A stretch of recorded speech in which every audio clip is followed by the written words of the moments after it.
US Congress has rejected President-elect Donald Trump's new plan to fund federal operations and suspend the debt ceiling.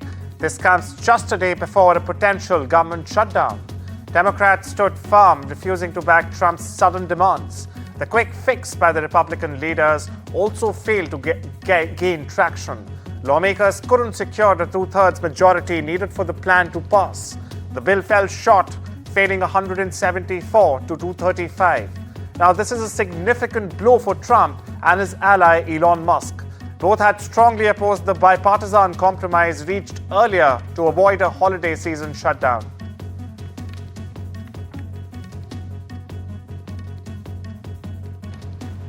The US government has requested the Supreme Court to reject a petition filed by Mumbai attack convict Tahawwur Rana opposing his extradition to India. New Delhi has sought Rana's extradition for his alleged involvement in the 2008 Mumbai terror attacks. Rana is a Canadian citizen of Pakistani origin, currently detained in a Los Angeles prison. Rana faces charges related to the attacks.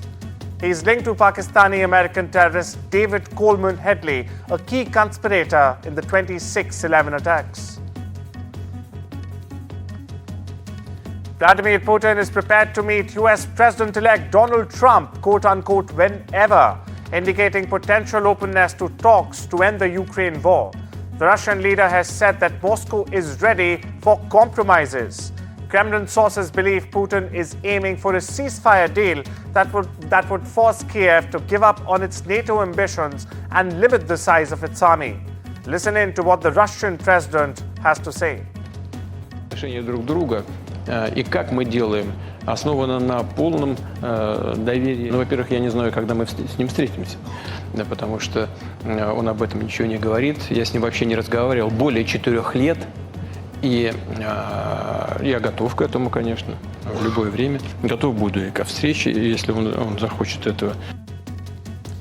Luigi Mangione, the suspect charged in the murder of United Healthcare CEO Brian Thompson, has waived his right to an extradition hearing. Mangione was flown from Pennsylvania to New York. The federal government has filed 4 criminal charges against him, including one punishable by death. The 26-year-old will remain behind bars, as his lawyers said they would not yet present an application for bail. The suspect is being held at Metropolitan Detention Center in New York's Brooklyn.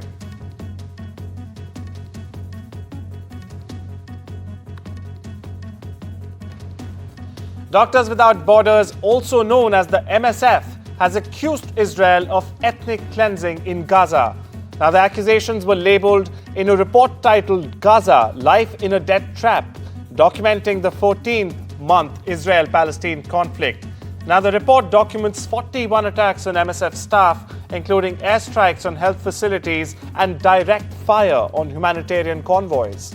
MSF's report highlights that the siege of the Palestinian territory has drastically reduced humanitarian aid, with only 37 trucks authorized daily in October 2024, compared with 500 before the war.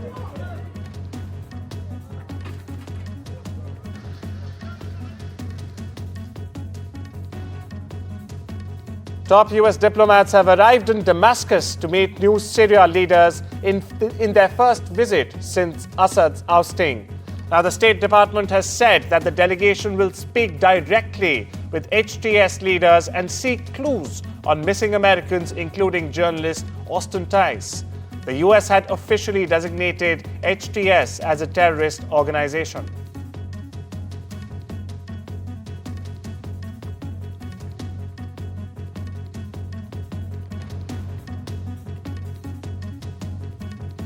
Israel launched widespread airstrikes against Houthi targets in Yemen, killing at least 9 people in the port city of Hodeidah. Israel even threatened more attacks against one group that launched hundreds of missiles at Israel over the past year. According to local media, dozens of combat jets along with fueling and intelligence aircraft took part in the raids. Here's what the Israeli Prime Minister Benjamin Netanyahu had to say. חמאס, חיזבאללה, משטר אסד בסוריה, החות'ים הם כמעט הזרוע האחרונה שנשאר לציר הרשע של איראן. הם לומדים והם ילמדו בדרך הקשה, שמי שפוגע בישראל משלם על כך מחיר כבד מאוד.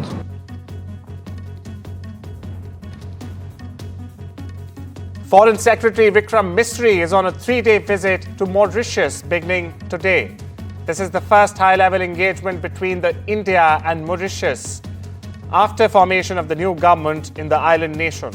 The External Affairs Ministry has said that Misri's visit reflects the priority that India attaches to its relations with Mauritius under its security and growth for all in the region vision, Africa forward policy and commitment to the global south.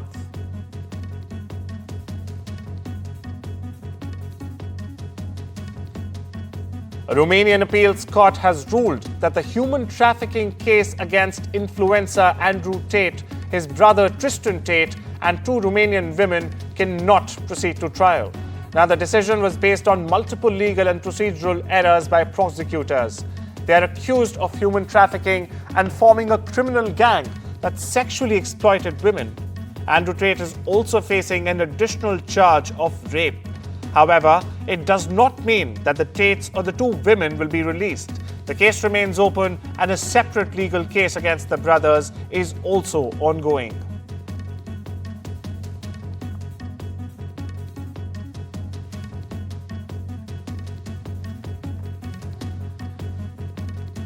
Fire at a warehouse in Taiwan has left at least 9 dead and 7 wounded.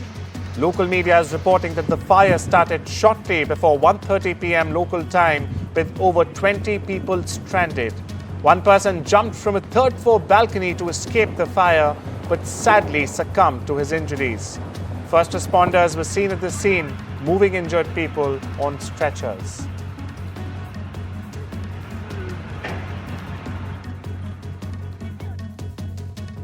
NATO Secretary General Mark Rutte is on a visit to a military training site in Bulgaria.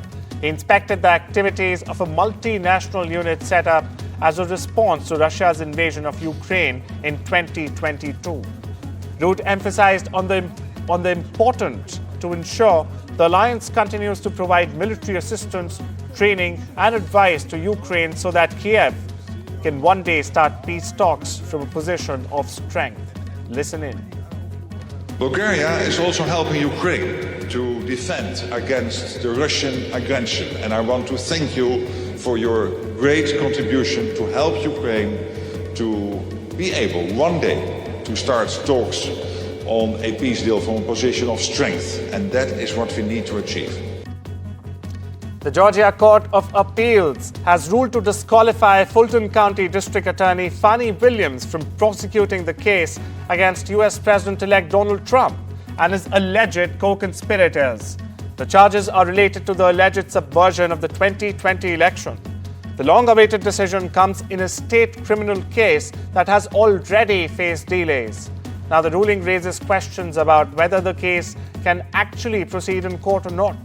The appeals court determined that Willis's office is not eligible to handle the prosecution. A special prosecutor will now need to be appointed for the case to continue.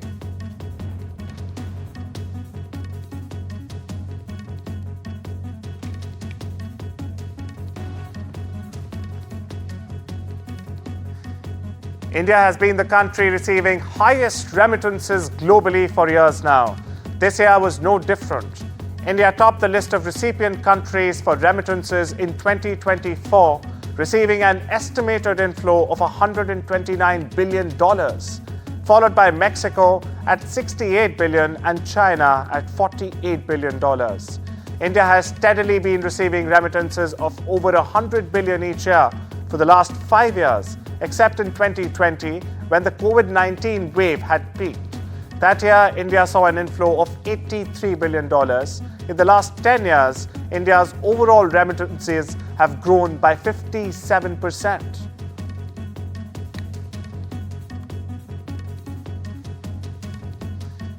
Justice Kyra Harris Bolden is the first black woman to serve on the Michigan Supreme Court after her appointment in 2022. Now the Detroit area jurist is the first black woman to be elected to the bench. Take a listen. Being the first black woman on the Michigan Supreme Court is obviously an honor. And we have to think about there are so many people that weren't able to see themselves represented on the court until this time. For me, just being a new mom and having other women that are mothers that understand that perspective, and maybe just saying, hey, daycares are closed this week,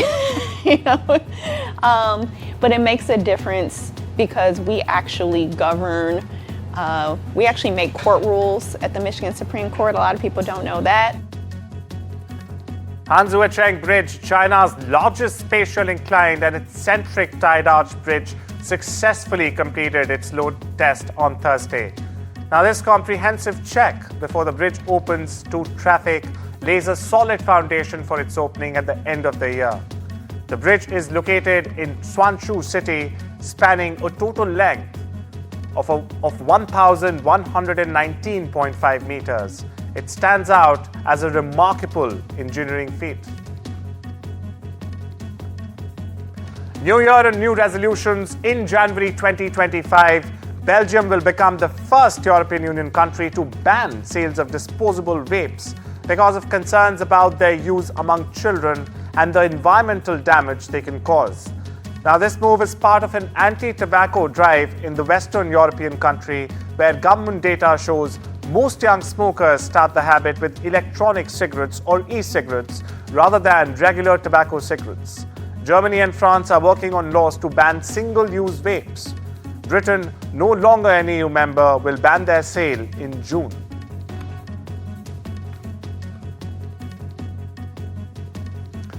Prime Minister Narendra Modi and Britain's King Charles III have spoken on the phone.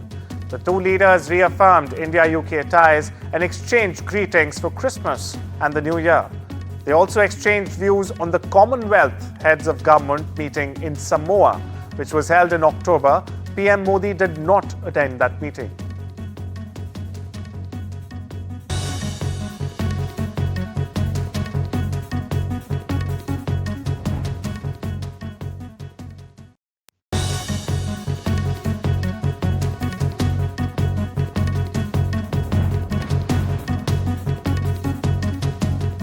People from quake-hit Vanuatu arrived in Brisbane on Thursday.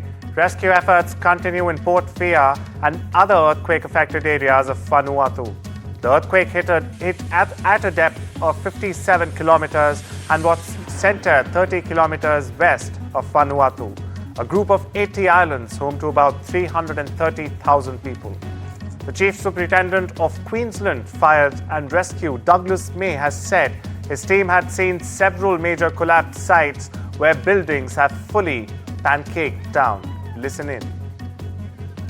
The heat and humidity right now is quite extreme, so we're having to adjust our operations in order to suit that, and we're running much shorter shifts, and then trying to cool people down with ice baths and so on, keep that under control.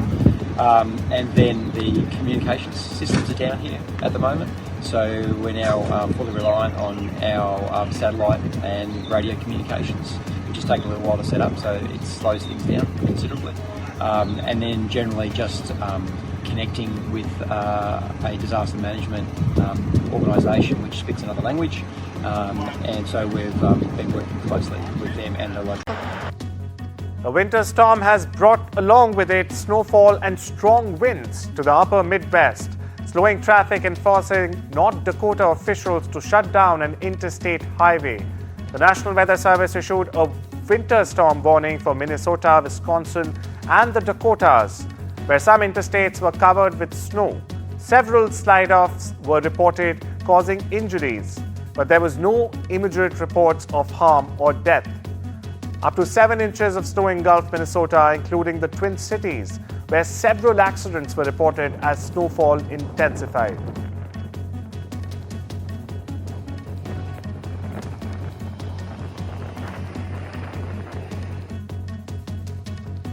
Starbucks baristas will launch 5 days of strikes Friday after accusing the coffee giant of stalling union contract negotiations. Starbucks Workers' Union said late Thursday that its members will walk out of union stores in Los Angeles, Chicago, and Seattle, 3 major markets, beginning Friday morning. The strikes over pay and other benefits are expected to expand each subsequent day through Christmas Eve, reaching hundreds of locations from coast to coast.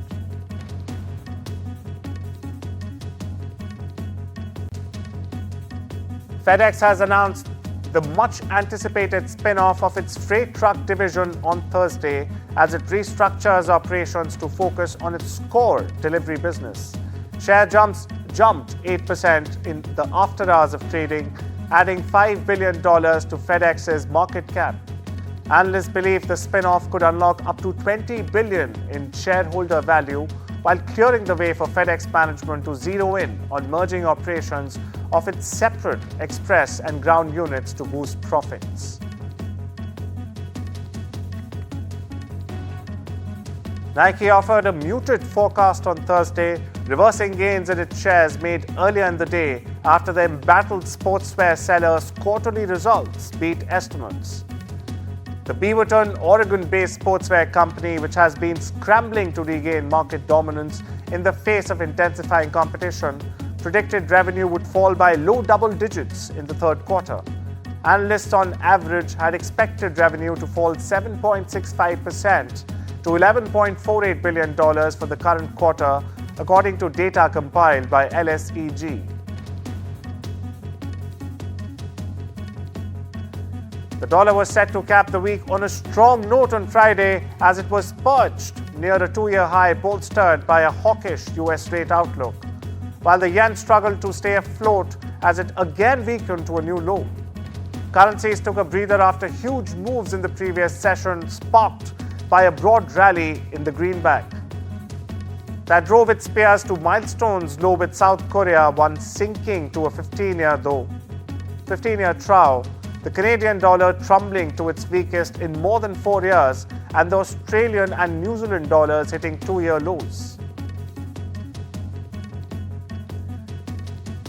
The US Department of Commerce has reportedly asked NVIDIA to investigate how its products ended up in China over the past year.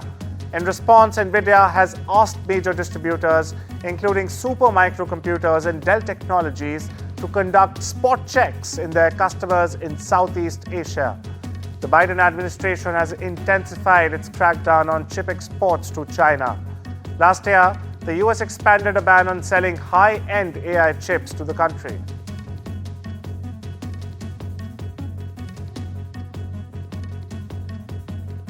Democratic Senator Ed Markey and Republican Senator Rand Paul have cancelled on President Joe Biden to extend the January 19 deadline for TikTok's US asset sale by 90 days. The deadline requires China-based ByteDance to sell TikTok's US assets or face a potential ban. The US Supreme Court had announced that it would review TikTok and ByteDance's legal challenge. Now, the companies are seeking an injunction to stop the looming ban on forced sale. The court has scheduled arguments for the 10th of January.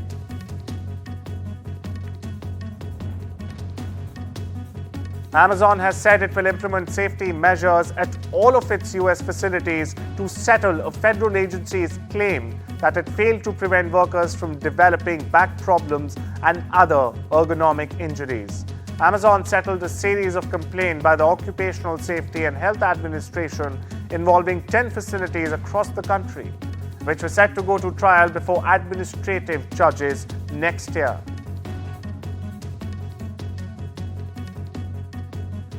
Space startups in Japan and India had agreed to jointly study using laser-equipped satellites to remove debris from orbit. It will be an experimental approach to the increasingly imminent problem of orbital congestion. Tokyo-based Orbital Lasers and Indian robotics company InSpace City said they would study business opportunities for in-space services. Now, services may include deorbiting and defunct satellites and extending a spacecraft's life. The confusion surrounding where will the ICC Champions Trophy will be held has finally concluded. The ICC has said in a statement that Men's Championship Trophy 2025 will be played across Pakistan at a neutral venue. All India versus Pakistan cricket matches in the ICC events hosted by the two countries will now be played at neutral values till 2027.